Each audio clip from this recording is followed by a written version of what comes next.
Ikiama gia Jubilee nigo kiararibene hamonchireri yoborai osi bochori boke siboigo hoyorengo muri kibiekemekyo Jeremia Kione bachorwa kwa bomokonyi wekemekyo Muske Vincent Kemosi ko munyakerogo na boigo mutareli orikanta bachorwa kwa bomoriki kugwana chingeki cho Muske Fred Matiange yorarireganga yogo chia kuligekerogo kyoborai Vincent iga tebiribuna monchireri ayo no kwene kibune kemekyo ngotinya kere hoborai bwae.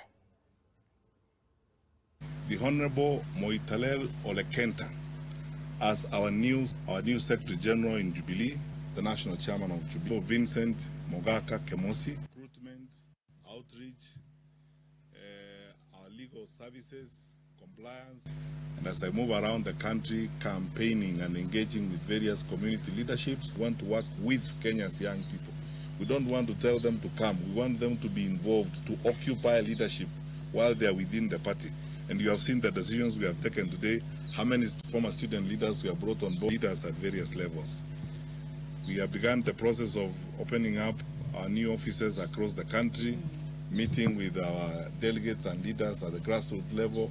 We are strengthening ourselves, expansive responsibilities. Right. Jubilee is a member of Asimio still, in advance. We haven't gotten to the bridge. You want us to started talking, we are working with other people and so on.